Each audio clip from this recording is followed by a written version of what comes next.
50 years ago, on a sun-warmed May morning in Coventry, 3 young men walked a fairway without yet knowing what they would become. Sam Torrance would launch his career with his first European Tour win right here at Coventry Golf Club. Sir Nick Faldo would become the first Englishman to win the Masters. Seve Ballesteros would inspire a whole continent. Today, half a century on, our club pauses to remember that remarkable week and those Piccadilly events, not merely as a footnote in the record books, but as a living, breathing part of who we are. Every drive struck, every putt holed on this course, echoes down through the years to those who played here before us. Walk these fairways, and you are golfing in the footsteps of legends. The Piccadilly was here from 1973 to 1976. In the first 3 years, it was stroke match play, which is quite an unusual format, but it meant that every match went to the 18th green. And I can remember in one of those early years that Tony Jacklin was the big hero. He was the Rory McIlroy of the day, and I remember that we were all admiring his Rolls Royce in the car park, TJ1,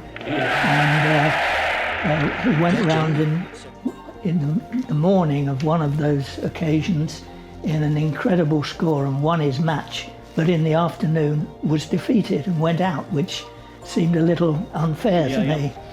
And then in 76, I think that's the year that Sam Torrance won. That's right, and that was his first professional win, I think, on the European Tour.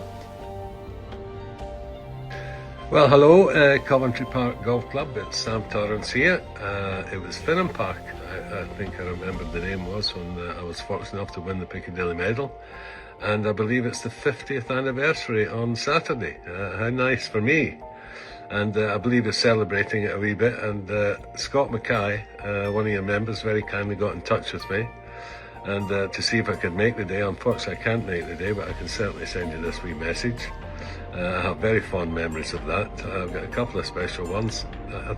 It was a stroke play event when I won it, but there was the match play. There was a Piccadilly medal match play prior to that, and in one of the rounds I beat Christy O'Connor Senior. Now, you may not know, my dad was an accomplished teacher of the game, and he taught me all my life, and to his dying day he thought beating Christy O'Connor Senior was the achievement of my life. He was obviously my dad's hero, and he was a great man too, and I did beat him. But the Piccadilly medal, it became the stroke play event, and I think I was 2 ahead with 2 to play. The 17th, if I remember correctly, was a par 3 with a 2-tier green. The pin was on the bottom tee and I'd missed it left, and I was trying to chip it up onto the bank and let it run down the hill to the flag, and I didn't shank it, but I completely pushed it and it went straight at the pin, completely by accident. Landed, ran up to about a foot, and I tapped it in. So I was 2 ahead playing the last. I just missed it over the back of the last green, and I had to chip and 2-putt to win, and I was very capable of doing that. So I think Bob Shearer was second. But fantastic memories, and I've also got something else to show you. This here was presented to me at the prize giving. It's a cigarette box, money inside it now, not as much, but it might be as much as I got as first prize. But anyway, it's a beautiful wee thing, and I've kept it all these years, and I'll keep it until the day I die. And I opened it up earlier, and I found this ring inside. And it says on it Carpe Diem, which was when I was captain of the Ryder Cup in 2002. Carpe Diem was kind of my word of the week, seize the day. So great memories, and I hope you have a fantastic celebration.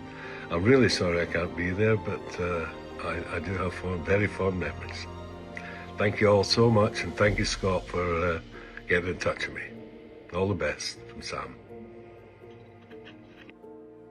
But in that 76 year, my memory is looking at the starting sheet and deciding that I would go and follow Maurice Bembridge, who was a previous winner, and Brian Barnes. And there was another young Spaniard that I'd never heard of. His name was Seve Ballesteros. and I followed them round, and we got to the 6th, and by that time all the eyes were on this young Spaniard because he was so incredible. And at the 6th, his shot went well past the front pin, and he was forced to chip from the back of that green, and we all know how difficult that downhill chip is. But of course, what does he do? He chips it in. I then followed the career of Seve Ballesteros very closely after having seen him hit such an incredible shot.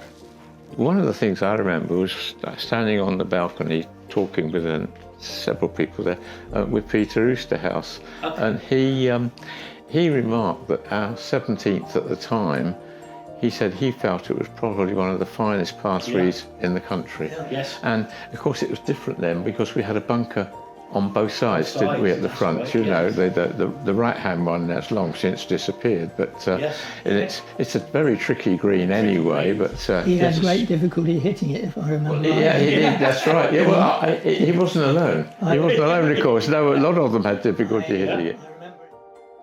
I understand our assistant Phil Weaver was playing in the tournament. He was. Obviously, he then went on to be our club professional for over 25 years. But he, I think, went through a qualifying round and gained invitation to the Piccadilly match medal, I think, as it was then. Medal. He played a very accomplished Scottish professional called David Hush. In the 3rd round, they were all square. They tied after 18 holes. So it was sudden death. On the 3rd extra hole, I believe, both of them drove the green, which, in view of the technology of the time, balls and clubs, that was exceptional. Yeah. Anyway, eventually, David, they got to the 8th hole, so the 26th hole, and David won, I think, with a 4, I'm not sure. And I think that became the longest ever sudden death playoff in professional golf ever recorded. Whether it's subsequently or not, I don't know.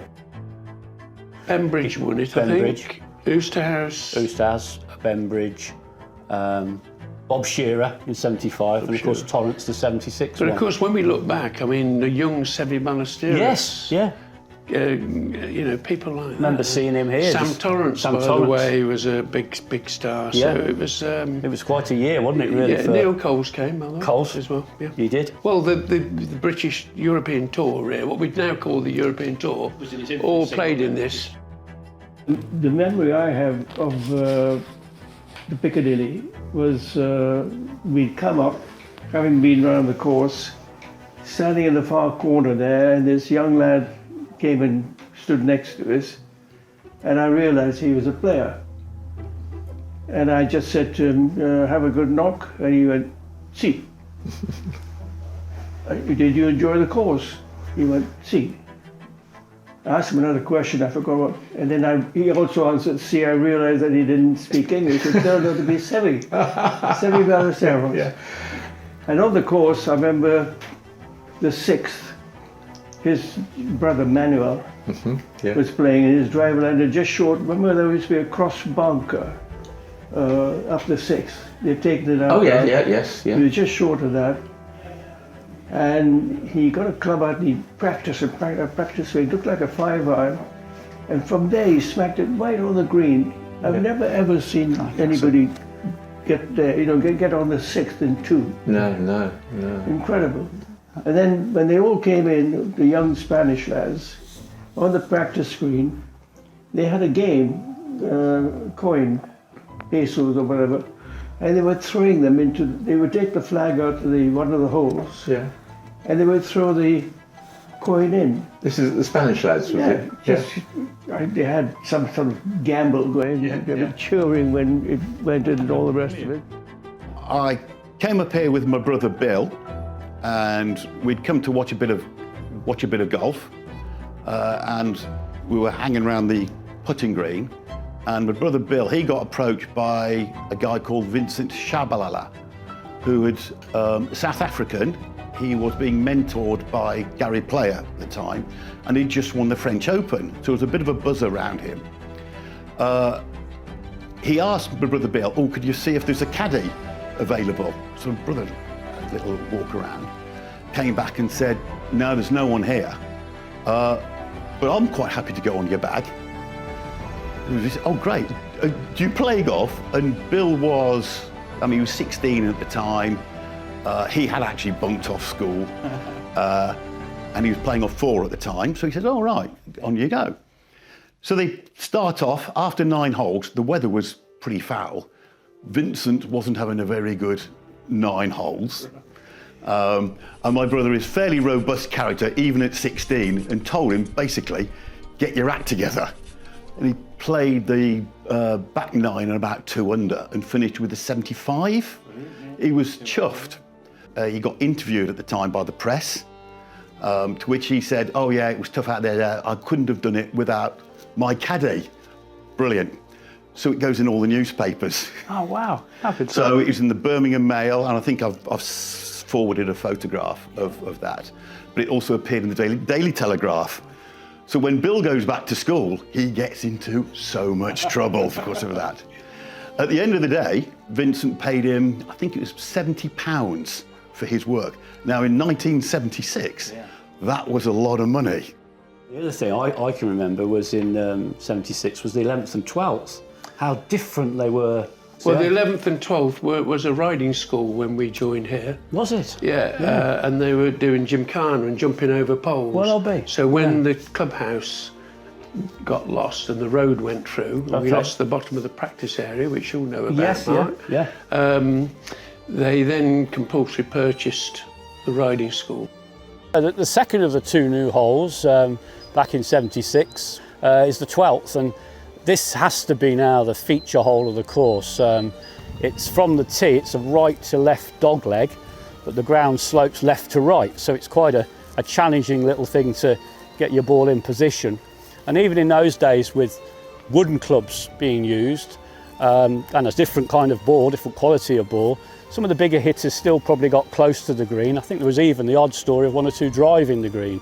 And by the green, if you did take a go at it from the tee, you've got to watch that you don't hit the ball into this pond, which, although it looks lovely, is not a good place to be if you've hit your shot there. But all in all, definitely the feature hole of the golf course now, a good looking hole and a very challenging and tricky one to play well. Ladies and gentlemen, this is a great pleasure to be able to address you on a very important occasion as far as I'm concerned. 50-year anniversary. Not many clubs can boast about that. And you've had Sir Nick Faldo, Sam Torrance, Seve Ballesteros, that charismatic bullfighter, play at your golf course. Unfortunately, I've never had the pleasure of playing there. Maybe one day, I doubt it, because I'm more busy at 90 now than I was when I was world champion. But I'd just like to say I hope you and your members have a great, great party on your anniversary, and may you all play very well. And as the Scottish people say, when you're putting, keep your head down. Don't go moving your head. Have happy days.